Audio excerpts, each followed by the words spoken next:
Introduction to Performance. What do you get when you mix together offer and acceptance, consideration, two parties with the legal capacity to make a contract, and a legal purpose? You get a legally enforceable contract that binds the parties. So, what happens next? Next, the parties have to keep their promises to one another. They need to do what they said they would do and perform their respective obligations under the contract.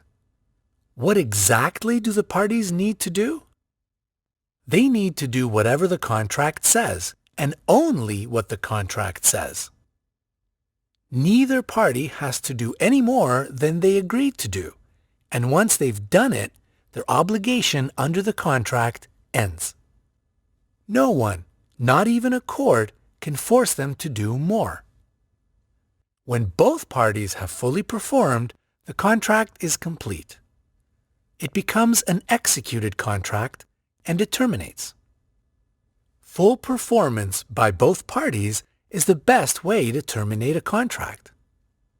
If both parties fully perform, then each party gains the benefit of the bargain they made, and the parties don't need a court to enforce the contract.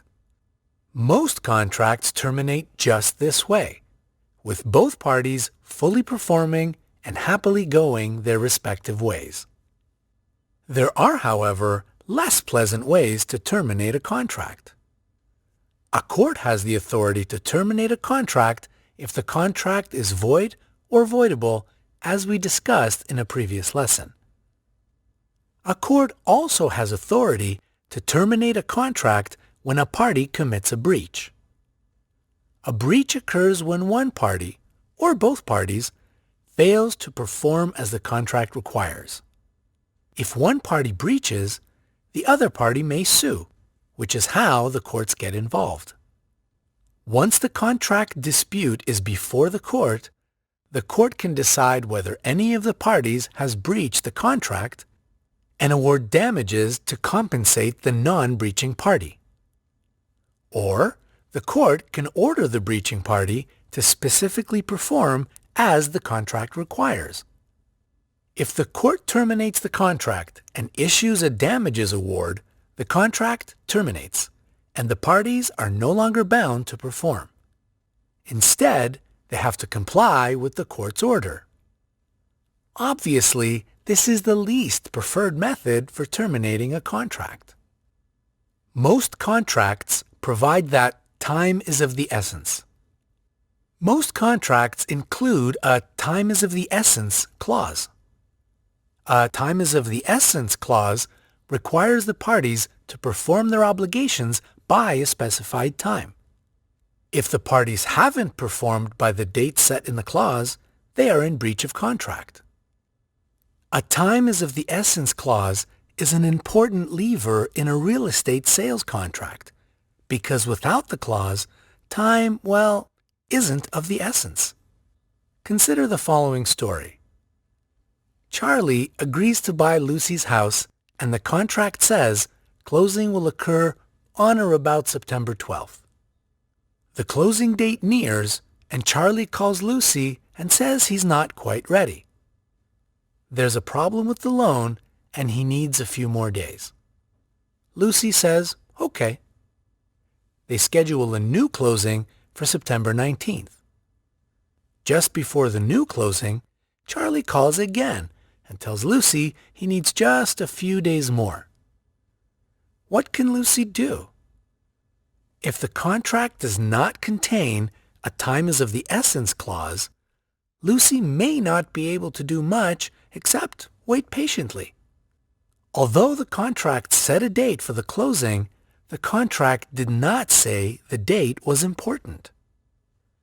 Courts have a habit of trying to preserve contracts whenever possible. If Charlie is trying to perform, but he needs more time, a court is likely to say the delay is not a breach unless the delay becomes excessive. A time is of the essence clause can firm up Lucy's closing date. It will make Charlie's failure to perform by the closing date a clear breach, giving Lucy the opportunity to ask a court for help if she feels she needs it. However, a time is of the essence clause is a double-edged sword because the clause requires both parties to perform by the specified date.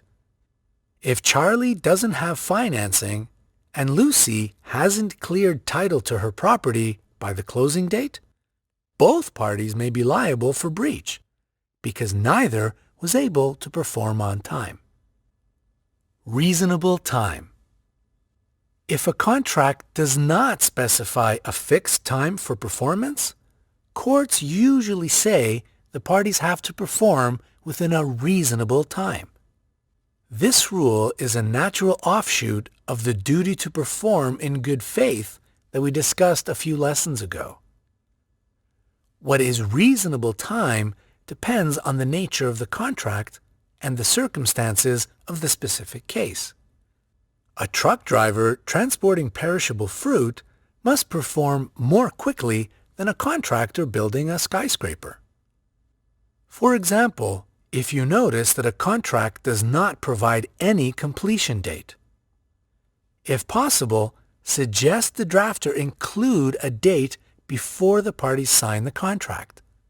Leaving the performance date open invites unhappiness and disagreement because the parties may have two very different ideas about what constitutes a reasonable performance time. Moreover, some courts may even consider a contract invalid if it doesn't specify a time for performance, because courts generally consider timing an essential material term of a contract. This is natural. When you make an agreement, don't you want to know when the other party will finish? It is the mark of a true professional to pay attention to this fact. Your clients will be happy if you point this out and make sure you have their best interests at heart. It's best to keep timing issues in mind while performing and drafting contracts. If a contract includes a time is of the essence contract, try to keep performance on schedule. If it looks like you might miss the deadline, contact the other party and try to negotiate a new performance date before the deadline hits. If the contract doesn't have a time is of the essence clause, you should still shoot for the stated performance date. Timing is always important, even if it's not of the essence.